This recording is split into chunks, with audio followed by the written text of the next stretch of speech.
अस्सलाम वालेकुम व्यूअर्स, मैं हूं आपका होस्ट अहमद नजीब और प्रोग्राम क्रिकेट सर्कल में आपको खुशामदीद कहते हैं। फाइनल कराची ब्लूज और सियालकोट रीजन के बीच में खेला गया। इस वक्त हम मौजूद हैं कज़ाफी स्टेडियम लाहौर में, जो कि पाकिस्तान क्रिकेट का हेडक्वार्टर भी है। तो आइए देखते हैं कि इस फाइनल में क्या कुछ हुआ। Let's go and cover this mega final. जैसे कि आप जानते हैं कि कायद-ए-आज़म ट्रॉफी 2025-26 की फाइनलिस्ट थी कराची ब्लूज और सियालकोट की टीमें। तो सबसे पहले कराची ब्लूज पे बात करते हैं। कराची ब्लूज जो एक वक्त में स्ट्रगल कर रही थी हनीफ मोहम्मद ट्रॉफी से कायद-ए-आज़म ट्रॉफी तक आने के लिए, लेकिन जब इस ट्रॉफी में वो आई तो फिर ऐसा खेल पेश किया कि सब देखते रह गए। सबसे पहले जानते हैं कि वो कैसे पहुंचे इस फाइनल तक। कराची ब्लूज के रोड टू द फाइनल की बात करें तो पहला मैच फैसलाबाद के खिलाफ बगैर किसी नतीजे के खत्म हुआ। दूसरा मैच मुल्तान के खिलाफ जीता, तीसरा फाटा से हार गए। तो मिड स्टेज तक ये स्ट्रगल कर रहे थे, लेकिन उसके बाद छठे राउंड से कराची ब्लूज ने ऐसी फॉर्म पकड़ी कि पीछे मुड़ के न देखा। छठे राउंड में पेशावर के खिलाफ कामयाबी, सातवें राउंड में एबटाबाद को हराया, आठवें राउंड में इस्लामाबाद को हराया, नवें राउंड में सियालकोट को हरा के फाइनल में पहुंचे और फिर फाइनल में सियालकोट से मुकाबला हुआ और आउट क्लास क्रिकेट खेल के सियालकोट को आखिर में वन साइडेड हराकर टाइटल अपने नाम किया। ये तो था कराची ब्लूज का रोड टू द फाइनल, लेकिन कैसे हो सकता है कि हम सियालकोट रीजन को डिस्कस ना करें। सियालकोट वो रीजन है जिसने सीनियर और जूनियर का बेहतरीन इम्तजाज बनाया था अपनी टीम के अंदर, और यही वजह थी कि इस पूरी ट्रॉफी के अंदर उनकी जो सक्सेस है वो काफ़ी ज़बरदस्त हमें नजर आई। और वो सिर्फ एक ही मैच हारे थे लीग राउंड में, वो भी कराची ब्लूज से। तो चलिए जानते हैं उनका road to the final. Sialkot के रोड टू द फाइनल की बात करें तो सियालकोट के पहले दोनों मैच बगैर किसी नतीजे के खत्म हुए, पेशावर और फैसलाबाद के खिलाफ। इसके बाद लाहौर वाइट्स, इस्लामाबाद और एबटाबाद के खिलाफ लगातार कामयाबियां हासिल की और ग्रुप को टॉप भी कर गए। इसके बाद बावलपुर के खिलाफ इनका मैच बगैर किसी नतीजे के खत्म हुआ और सातवें और आठवें राउंड में भी कामयाबियां हासिल करके टॉप पे रहे पॉइंट्स टेबल के। लेकिन नाइन्थ राउंड में आखिरी मैच कराची ब्लूज से हार के पॉइंट्स टेबल पे दूसरे नंबर पे चले गए। फिर फाइनल में मुकाबला हुआ इनका कराची ब्लूज ही के साथ, लेकिन यहाँ पर कारकर्दगी बेहतर ना दिखा सके। मुकाबला तो किया लेकिन वो इतना नहीं था कि वो कराची को जेर करते और यूं रनर अप रहे कायद-ए-आज़म ट्रॉफी 2025-26 में। हमारे साथ मौजूद हैं उस्मान खान, जो कि कराची ब्लूज की टीम का हिस्सा है। मैं सबसे पहले इनका एक कॉम्प्लीमेंट इनको देना चाहूँगा इससे पहले कि हम इससे इंटरव्यू स्टार्ट करें, कि आपको पता है नेशनल ड्यूटी में थे, पाकिस्तानी टीम की तरफ से खेल रहे थे ट्राई नेशन सीरीज़ में, और बिल्कुल उसी वक्त मैच ख़त्म किया, फ्लाई किया, कराची की टीम को ज्वाइन किया। ये है इनकी कमिटमेंट अपनी टीम से, क्रिकेट से। और मेरा ख्याल है कि जो सबसे मेहनती क्रिकेटर हैं इस वक्त पाकिस्तानी टीम में मौजूद हैं, उनमें से एक हैं उस्मान खान। अस्सलाम वालेकुम, कैसे हैं आप? वालेकुम सलाम सर, ठीक ठाक, आप बताएं ठीक है? जी अल्लाह का शुक्र। उस्मान, इतनी कमिटमेंट, इतना पैशन, इतनी मोहब्बत अपनी टीम से कि उधर से आपने ख़त्म किया और बैग अपने बांधा और सीधा पहुंच गए कराची की टीम में। ओबियसली आपको पता है जैसे कि फ़ाइनल बहुत ज़रूरी था खेलना, क्योंकि कराची हनीफ मोहम्मद से बहुत मुश्किल में ग्रेड 1 में चांस मिला खेलने के लिए। तो फ़ाइनल भी हम लोग कायद-ए-आज़म ट्रॉफ़ी का काफ़ी टाइम से मैं 4 डे नहीं खेला हुआ था। जो भी टाइम मेरे पास होता था तो उसमें मैं आके 4 डे खेलने की कोशिश करता था। तो मुझे कोच ने यही कहा था कि अगर तुम फ्री हुए तो लाजमी खेलना है। तो अल्लाह का शुक्र है, जिस दिन मैं फ्री हुआ उसी रात को मैं आया और 4 डे का आके फ़ाइनल खेला। राइट। अच्छा, ये जो फर्स्ट क्लास क्रिकेट होती है इसके बारे में जो बड़े लोग यही कहते हैं कि इससे आपको बड़ी हेल्प होती है स्किल डेवलपमेंट में, तो आप अपने केस में क्या समझते हैं कि ये खेलने से आपको कितना मजीद कॉन्फिडेंस आया कि आगे अगर मैं इवन यहाँ से खेल के जब T20 भी खेलूँगा तो मैं ज़्यादा और अच्छे से परफॉर्म कर सकूँगा? जैसे आपने मुझे पहले नोट किया होगा, इंटरनेशनल खेलते हुए तो मेरी पोजीशनों का बहुत ज़्यादा टांग भी हट जाती थी, बैक फुट पे भी ज़्यादा खेलता था। तो हनीफ मोहम्मद से मैंने स्टार्ट किया और अभी तक मैंने 8 मैचेस खेले हैं और अल्लाह का शुक्र है, जिसकी वजह से मुझे काफ़ी फ़िटनेस में भी बहुत ज़्यादा फ़र्क आया है और मेरी पोजीशनों में भी बहुत ज़्यादा फ़र्क आया है। तो फर्स्ट क्लास क्रिकेट एक ऐसी क्रिकेट है कि जो आप रेगुलर खेलोगे और आपका एक्सपीरियंस भी बढ़ेगा, आपका माइंड भी स्ट्रॉन्ग होगा और आपको लेफ़्ट करना, रोकना, डिफेंसिव टेक्निक, ये सब चीज़ों में आपका एक्सपीरियंस बढ़ता है। राइट। तो अपने लिए कुछ गोल सेट किए हैं कि इस ट्रॉफ़ी के बाद आगे जब जाऊंगा तो मैं मज़ीद बेहतर तरीके से परफॉर्म करूंगा पाकिस्तानी टीम के लिए, क्योंकि विकेट कीपिंग ऐसा शोबा है जिसमें पाकिस्तान को बड़ी ज़बरदस्त एक ऐसे प्लेयर की ज़रूरत है जिसको जो जहाँ वर्ल्ड कप खेलना है स्पिन कंडीशंस में, और आप स्पिन खेलने के हवाले से काफ़ी अच्छी शोहरत रखते हैं। मेरी कोशिश तो यही है कि जैसे अभी ये फाइनल फिनिश होगा तो 8 को हमारा डिपार्टमेंट का वनडे स्टार्ट हो रहा है और आपको पता है कि 8-9 वनडे हैं। तो मेरी कोशिश यही है कि मैं 2-300 करूं, जिसमें मेरी बेटर से बेटर परफॉर्मेंस हो। उसके बाद BPL खेलने जाऊंगा, BPL में परफॉर्म करूं, फिर श्रीलंका का पहले टूर है उसमें जाके मैं परफॉर्म करूं और इंशाल्लाह अगर वर्ल्ड कप खेलने का मौका मिला तो ज़रूर परफॉर्म करेंगे। उस्मान, आपके वक्त का बहुत शुक्रिया। Thank you sir, thank you. इस कायद-ए-आज़म ट्रॉफी में कराची ब्लूज़ की तरफ से अगर कोई सबसे ज़बरदस्त फास्ट बॉलिंग किसी ने की है वो साकिब खान हैं जो मेरे साथ मौजूद हैं, सेकंड हाईएस्ट विकेट टेकर भी हैं इस कायद-ए-आज़म ट्रॉफी के। इनसे बात करते हैं। अस्सलाम वालेकुम, कैसे हैं आप? वालेकुम सलाम, अल्हम्दुलिल्लाह, आप बढ़िया। अल्लाह का शुक्र साकिब, बिल्कुल ठीक ठाक। साकिब, इस सीज़न में आप आए और छा गए, मतलब आपने तो कमाल किस्म की बॉलिंग की। फाइनल में भी आपकी जो बॉलिंग है उसने आपकी टीम को बहुत एक इम्पैक्ट डाला है। क्या माइंडसेट था, किस तरह से आपने प्लान करके बॉलिंग की है सियालकोट के खिलाफ? जी, सबसे पहले तो अल्लाह ताला का शुक्र अदा करूँगा कि अल्लाह ताला ने बहुत इज़्ज़त दी है। और प्लान सिंपल यही होता है हर किसी का जो नया आता है कि उसने अच्छी बॉलिंग करनी होती है, अच्छी टारगेट पे बॉलिंग करनी होती है, अच्छे प्लेयर्स को आउट करने होते हैं।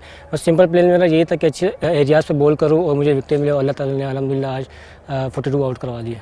ड्यूक्स के बॉल को एंजॉय कर रहे हैं क्योंकि काफ़ी प्रोनाउंस सीम होता है ड्यूक्स के बॉल का, ज़ाहिर है कि नए बॉल के साथ वो हेल्प करता है। और तो साथ इसी में जवाब दीजिएगा कि इसके बारे में एक चीज़ मशहूर है कि पुराना हो के ज़्यादा स्विंग होता है, क्या ऐसा ही था या नया बॉल से ज़्यादा इफेक्टिव है? बिल्कुल ऐसा ही है। ड्यूक्स से बड़ा मज़ा आता है बॉल करने में क्योंकि वो स्विंग बड़ा अच्छा होता है और जो भी विकेट हो वहाँ पे बड़ा अच्छा स्विंग मिलता है उस ड्यूक्स की बॉल को।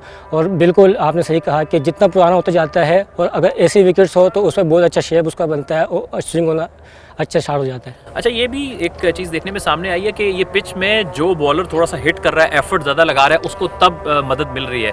तो क्या आपने भी ऐसा ही किया? क्या ये बात सही है इस पिच के हवाले से फाइनल की कि आप जितना एफर्ट लगाओगे, अपनी बैक बैंड करोगे, उतना आपको ये रिस्पॉन्स देगी? बिल्कुल ऐसा ही है क्योंकि फुल लेंथ पे उस तरह स्विंग भी नहीं मिल रहा है ना उस तरह से वहाँ से राइज़ हो रहा है। जो गुड लेंथ की एरिया है वहाँ पे आप अगर हिट करते हो तो वहाँ से आपको बॉल राइज़ भी हो रहा है, स्विंग भी हो रहा है, वहाँ से बहुत हेल्प मिली है आपको। हेल्प मिल रही है जी। सो कितने आपको खुशी है इस टूर्नामेंट में इतनी ज़बरदस्त बॉलिंग करने पे, और टीम का माहौल कैसा है, कितना आपको अप्रिशिएट किया गया? टीम का माहौल तो पहले दिन से माशाल्लाह बहुत अच्छा है। माशाल्लाह इकबाल भाई हो गए, ताहिर भाई हो गए, जितने भी मैनेजमेंट है, सऊद भाई जब से आए हुए, शान भाई आए हुए, उन्होंने बड़ा अच्छा माहौल रखा हुआ है टीम का।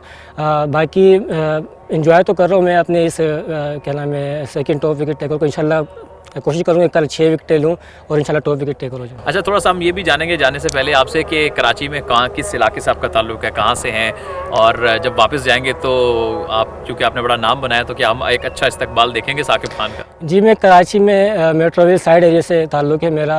मैं वहाँ पे अकेडमी मेरी फ्यूचर स्टार क्रिकेट अकेडमी जहाँ से लियाकत जो नाफे है वहाँ से बन के आए हैं, मैं भी वहीं प्रैक्टिस करता हूँ। बाकी देखते हैं, अल्लाह खैर करे, आगे क्या होता है कराची जाके देखते हैं इंशाल्लाह। कायद-ए-आज़म ट्रॉफी 2025-26 फाइनलिस्ट थी कराची ब्लूज़ और सियालकोट की टीमें, लेकिन इस सब मुकाबले के बीच में परफॉर्मर्स का जिक्र करना बहुत ज़रूरी है। मेरे साथ एक ऐसे परफॉर्मर मौजूद हैं, रिसेंटली उन्होंने कायद-ए-आज़म ट्रॉफी में बॉलिंग करते हुए अपनी 500 फर्स्ट क्लास विकेट्स मुकम्मल की हैं। मेरे साथ हैं काशिफ भट्टी जो कि कराची ब्लूज़ की टीम का हिस्सा है। अस्सलाम वालेकुम, कैसे हैं आप? वालेकुम सलाम, अल्लाह का शुक्र है, ठीक ठाक। काशिफ, आप तो एक तो आपको बहुत मुबारक हो, एक बहुत तवील आपका फ़र्स्ट क्लास करियर, और बहुत चंद लोग हैं पाकिस्तान में जो कि ये इस एज़ाज़ तक पहुँचे हैं और आपको भी ये एज़ाज़ हासिल हुआ है। थैंक यू, बस अल्लाह का शुक्र है, अल्लाह ताला ने इज़्ज़त दी है। बस ये हर सीज़न बस कोशिश यही करता हूँ कि अपना बेस्ट करूँ और जिस टीम से भी खेलूँ तो अपना बेस्ट दूँ और अपनी परफॉर्मेंस से अपनी टीम को भी जिताऊँ और अपनी परफॉर्मेंस भी करूँ। काशिफ, स्टार्टिंग के जो राउंड्स थे उसमें ज़ाहिर है कि इतनी सपोर्ट नहीं थी स्पिनर्स के लिए, तो अक्सर टीमों में कम स्पिनर्स खेले, लेकिन राउंड 7, 8, 9 में ये सपोर्ट आई, आप भी प्लेइंग 11 में आए और फिर आपने बहुत ज़बरदस्त कंट्रीब्यूशंस दी। मेंटली रेडी थे कि जो भी मौका मिलेगा अपनी परफॉर्मेंस बेस्ट देनी है? जी बिल्कुल, मैं पहले टीम का पार्ट नहीं था। लास्ट 4 मैचों में मुझे बुलाया था तो स्पिन कंडीशन थी, तो यही था कि बस जब मौका मिला है तो इंशाल्लाह इसको अवेल करना और अपनी सिलेक्शन को दुरुस्त साबित करना। अच्छा, पाकिस्तान की हिस्ट्री में सिर्फ चंद ऐसे खिलाड़ी हैं बॉलिंग डिपार्टमेंट में जिन्होंने 500 या उससे ज़्यादा विकेट्स लिए और वो पाकिस्तान से नहीं खेले। आप भी उन चंद खिलाड़ियों में से एक हैं, तो अभी भी पूरी उम्मीद है कि हो सकता है कि कोई चांस बन जाए, क्योंकि रिसेंटली कुछ ऐसे खिलाड़ी भी हैं जो कि आपके आसपास एज में और वो उन्होंने पाकिस्तान से डेब्यू किया है। जी बिल्कुल, हर उम्मीद तो है, लेकिन जिस तरह लास्ट ईयर वो आसिफ अफरीदी का डेब्यू है तो उम्मीद है कि मुझे भी मौका मिलेगा, लेकिन मेरी ये कोशिश है कि जहाँ भी मैं खेलूँ तो अपना बेस्ट दूँ, अपनी परफॉर्मेंस को। कितना बड़ा एजाज़ समझते हैं कि एक ऐसी टीम का हिस्सा है जो कि फ़ाइनल खेल रही है, क्योंकि एक वक्त में कराची की टीम को कायद-ए-आज़म ट्रॉफ़ी में आने में थोड़ी सी दिक्कत पेश आ रही थी, लेकिन फिर जब इस ट्रॉफ़ी के अंदर आए तो फिर उन्होंने बड़ा ज़बरदस्त खेल पेश किया, और बल्कि ख़ास तौर पे सियालकोट जो कि उस वक्त तक अनबीटन टीम थी उनको आपने हराया और बड़े मुश्किल में डाला। ये बिल्कुल बड़ी अचीवमेंट होती है कि टूर्नामेंट का बड़ा फ़ाइनल होता है, फ़ाइनल खेलना बड़ी एजाज़ की बात है। और जिस तरह हमारे साथ सीनियर शान भाई है, सऊद है, तो हमारी टीम का माहौल अच्छा है, तो काफ़ी मतलब कि अच्छी क्रिकेट खेली हमने और इन्जॉय किया और आज फ़ाइनल खेल रहे हैं। एक चीज़ आपसे ज़रूर और जानेंगे कि इस कायद-ए-आज़म ट्रॉफ़ी 2025-26 की आप अपनी बेस्ट विकेट किस विकेट को मानेंगे जिसको आपने आउट किया और आपको खुद भी बहुत मज़ा आया हो? मेरे थे अब्दुल्ला शफीक, क्योंकि वो टेस्ट क्रिकेट में भी काफ़ी परफॉर्म कर रहे हैं, तो वो अच्छे मतलब के प्लेयर हैं, उनको आउट करके बड़ी। चलिए, आपका बहुत शुक्रिया।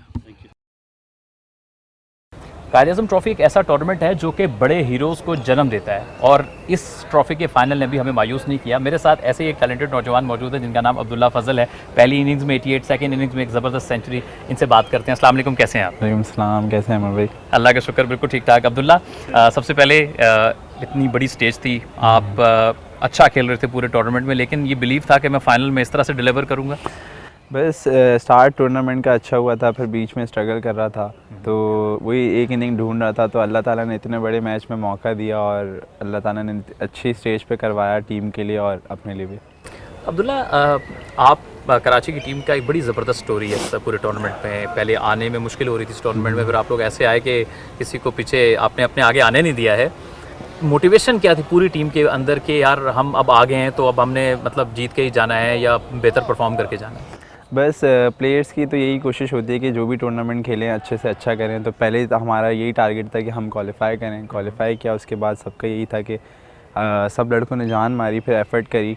इसमें हमारे बॉलर्स, बैट्समैन, सारे पूरी मैनेजमेंट का एक ही गोल था कि इंशाल्लाह खेलेंगे तो जीतेंगे इंशाल्लाह, और अल्हम्दुलिल्लाह फाइनल में और अच्छी पोजीशन में। अच्छा, कितना बूस्ट मिला आप लोगों को जब सऊद शकील ने आपको ज्वाइन कर लिया, शान मसूद ने ज्वाइन कर लिया? एक आपके टीम के कप्तान है, एक टेस्ट के कैप्टन हैं, और ज़ाहिर है कि आपको राउंड 9 में फ़ायदा भी बहुत हुआ उनके आने से।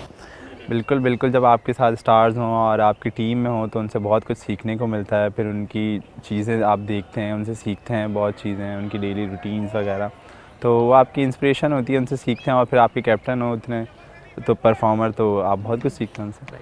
अब्दुल्ला, आप जब से आपने आए हैं, आप कोई ना कोई परफॉर्मेंस बड़ी दे रहे हैं। जैसे कि आपने बड़ी परफॉर्मेंस दी, नेशनल T20 में सेंचुरी की थी, लास्ट ईयर आपका फर्स्ट क्लास डेब्यू था, फाइनल में आपने 100 कर दिया। क्या हम ऐसे ही तवक्को करें फ्यूचर में भी कि अब्दुल्ला को जहाँ जहाँ मौका मिलेगा ऐसे परफॉर्म करेगा? इंशाल्लाह कोशिश यही करता हूँ, जो भी फॉर्मेट खेलूँ अपना बेस्ट से बेस्ट दूँ और टीम के लिए अच्छा से अच्छा करूँ।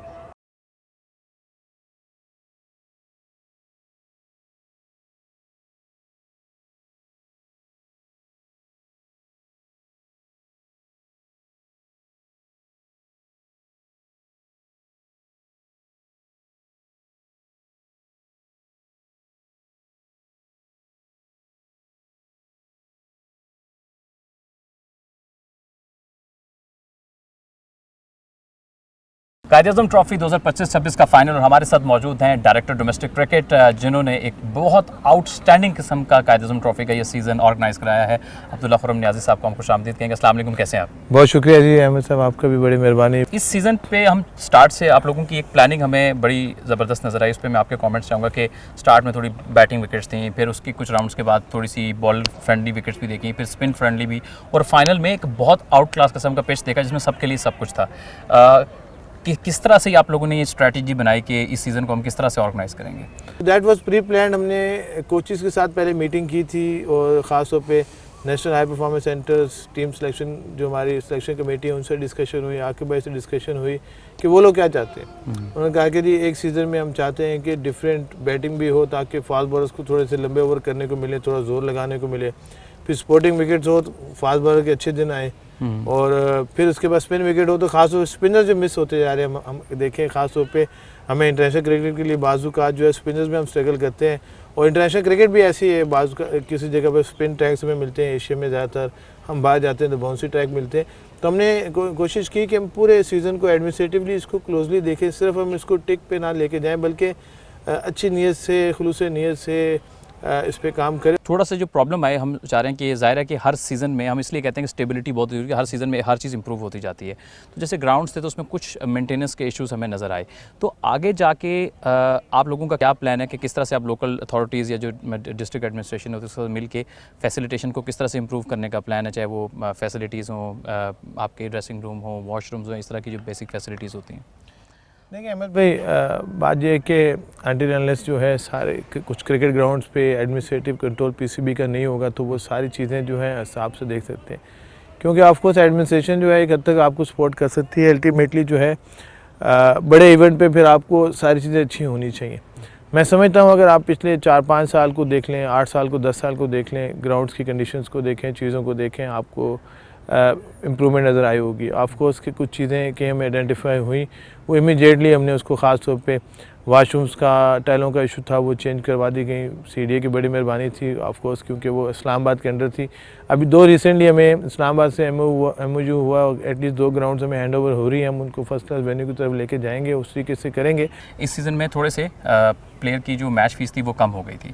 ज़ाहिर हम ये भी अंडरस्टैंड करते हैं कि हर इदारे के कोई बजट कॉन्स्टेंट्स होते हैं, क्योंकि आपने नंबर ऑफ़ प्लेयर्स को चीज़ें देनी होती हैं। सो क्या आगे हम फ्यूचर में देख सकते हैं कि विद द बेटर स्पॉन्सरशिप या प्लानिंग की थोड़ी सी अगर जाके प्लेयर की मैच फीस इंक्रीज़ हो जाए, क्योंकि पहले भी काफ़ी अच्छी थी, जिससे बाकी चीज़ों में इंप्रूवमेंट हुई है, तो शायद इसमें भी इंप्रूवमेंट आ जाए। देखिए अहमद, हमें अंडरस्टैंड करना, हम चीज़ों को मिक्सअप कर देते हैं।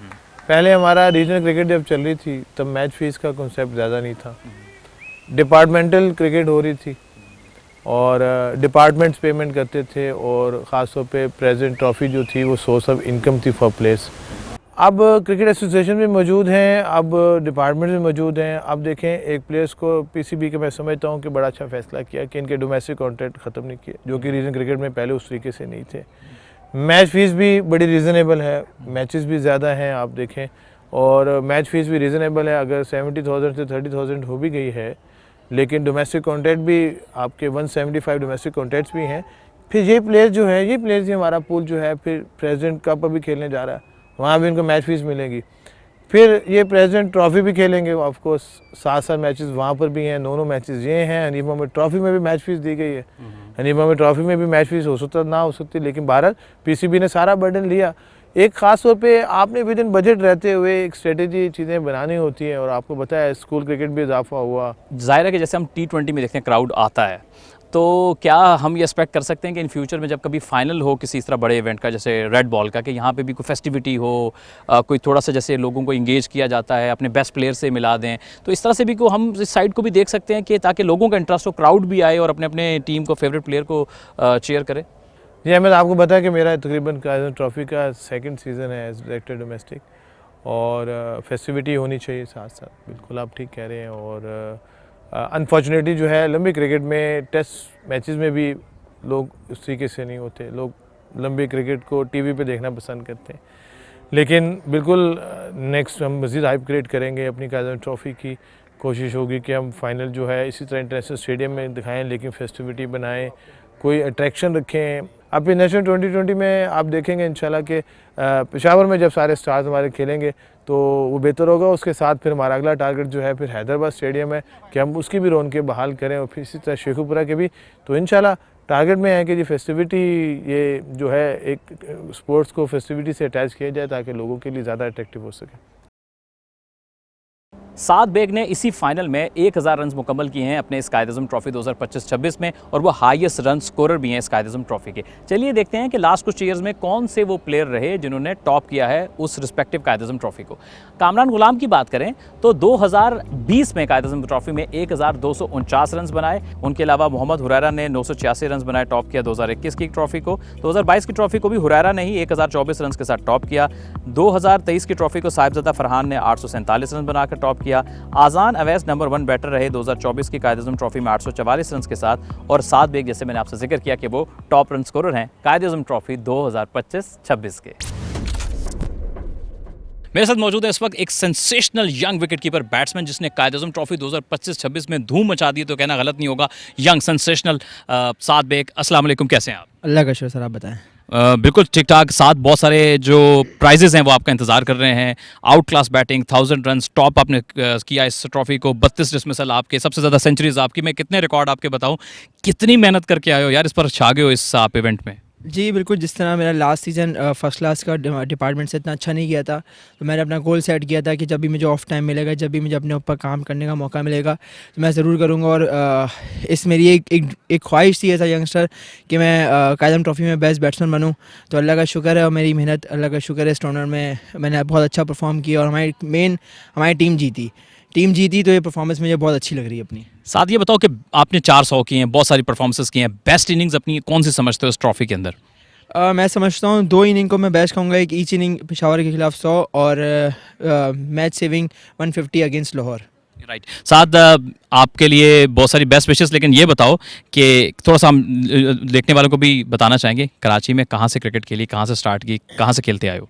सर मैं वैसे तो स्कूल किड मैंने सेंट पॉल से मेरे सर फ्लिप हैं, वहाँ से मैंने बहुत खेली है। फिर उसके बाद सर शाहिद नवाब मेरे जो जोन 3 के हेड कोच हैं, उन्होंने मुझे बहुत क्रिकेट खिलाई है, बहुत सपोर्ट किया है। 4-5 साल मैं बॉल से खेला हूँ। अभी रिसेंटली मैं जोन 6 में आया हूँ, वहाँ आज़म भाई हैं, वहाँ वो भी सपोर्ट करते हैं। तो अल्लाह का शुक्र है, शुरू से पाथवे से मैं अच्छे मतलब सर्स के बाद और अच्छे कोचेस के बाद रहते हुए आया हूँ। मशरूब भाई मेरे हेड कोच हैं, जिन्होंने मुझे अंडर 16, 19, फर्स्ट 11, सेकंड हर जगह उन्होंने मुझे बहुत सपोर्ट किया है। तो बस अल्लाह का शुक्र है।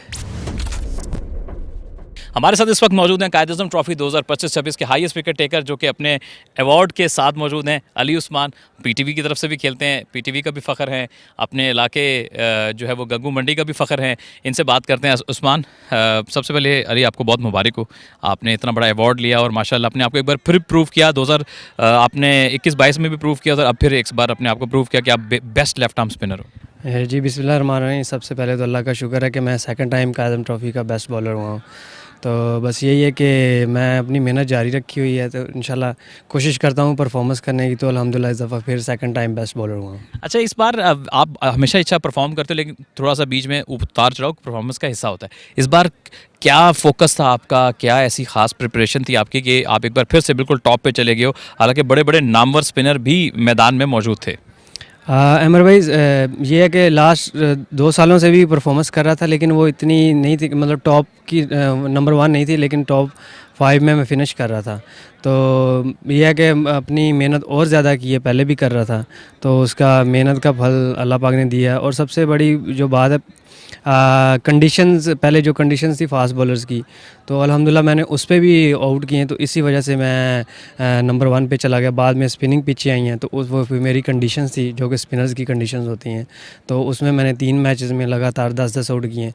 तो पहले मैंने 18 आउट किए हुए थे 5 मैचेस में ग्रीन पिचेस पे, तो जिस वजह से मैंने फिर अल्हम्दुलिल्लाह टॉप किया है। इस बार आपने बैटिंग भी बड़ी ज़बरदस्त परफॉर्मेंस की, तो हम ये समझ सकते हैं कि पाकिस्तान को एक अच्छा बॉलिंग ऑलराउंडर मिल सकता है, स्पेशली रेड बॉल क्रिकेट में।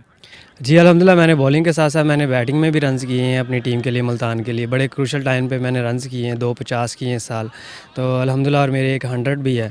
तो जहाँ पे मुझे बैटिंग की अपॉर्चुनिटी मिलती है, तो कोशिश करता हूँ कि मैं अपना बैटिंग में भी अपना ना ऐड करूँ, जितने रन्स कर सकता हूँ।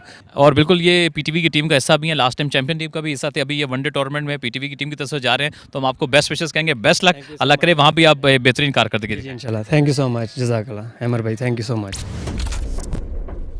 शान मसूद ने 13,000 फर्स्ट क्लास रन्स मुकम्मल कर लिए हैं इस कायद-ए-आज़म ट्रॉफी 2025-26 के फाइनल में खेलते हुए, और वो जितने भी एक्टिव क्रिकेटर्स हैं पाकिस्तान के, उनमें हाईएस्ट रन स्कोरर अभी बन चुके हैं। लेकिन चलिए देखते हैं कि ओवरऑल ऑल टाइम पाकिस्तान की तरफ से फर्स्ट क्लास पे सबसे ज़्यादा रन्स किन खिलाड़ियों ने किए हैं, निगाह डालते हैं।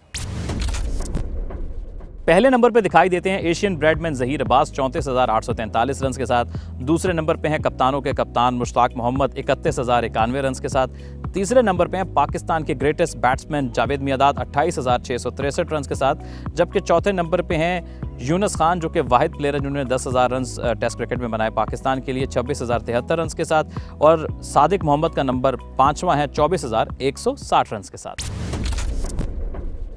This is iconic Gaddafi cricket stadium. यहीं पर ये मेगा फाइनल कराची ब्लूज़ और सियालकोट रीजन के दरमियान खेला गया। तो देखते हैं कि कौन से रहे टॉप परफॉर्मर। तो चलिए देखते हैं मैच समरी को। कायद-ए-आज़म ट्रॉफी के फाइनल की बात करें तो सियालकोट ने टॉस जीतकर कराची ब्लूज को बैटिंग की दावत दी। कराची ब्लूज ने मुश्किल कंडीशंस में भी अच्छी क्रिकेट खेली, जिसका सेहरा 2 बल्लेबाजों को खास तौर पर जाता है, जिसमें एक अब्दुल्ला फजल ओपनर 88 रन की शानदार इनिंग्स, और मुश्किल वक्त में अटैकिंग क्रिकेट खेल के उस्मान खान ने 82 रन की जो इनिंग्स खेली, जिससे कराची किंग्स को हेल्प किया कि वो 340 के एक अच्छे टोटल तक जा सकें। मोहम्मद अली ने 4 और हसन अली ने 2 खिलाड़ियों को आउट किया। जवाब में सियालकोट रीजन अच्छा खेल रहा था, लेकिन बीच में पार्टनरशिप्स टूटती गई और वो 266 रन ही बना सके। 71 रन मोहसिन रियाज ने, जबकि हंजा नजर ने 64 रन बनाए। मोहम्मद उमर और साकिब खान दोनों फास्ट बॉलर्स ने 4-4 विकेटें हासिल की। दूसरी इनिंग्स में कराची और भी तगड़ा आया।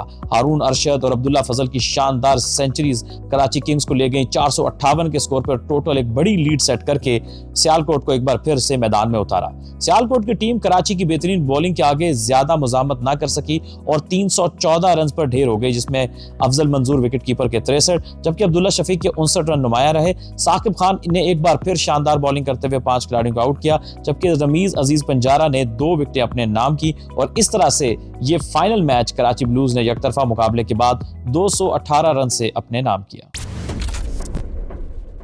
सो इस तरह से कराची ब्लूज बनी चैंपियन कायद-ए-आज़म ट्रॉफी 2025-26 की शानदार मुकाबले, टक्कर की परफॉर्मेंसेस और हमने कवर की सारी क्रिकेट, कायद-ए-आज़म ट्रॉफी के 9 राउंड्स, उसके बाद एक मेगा फाइनल। और इस सारी ट्रांसमिशन, इस सारी कवरेज, इस सारे प्रोग्राम में सबसे ज़्यादा शुक्रिया अदा करना चाहूँगा पाकिस्तान क्रिकेट बोर्ड का, ख़ासतौर पे मोहसिन नकवी साहब का, जिनके ज़ेरे साया इतना शानदार टूर्नामेंट हुआ।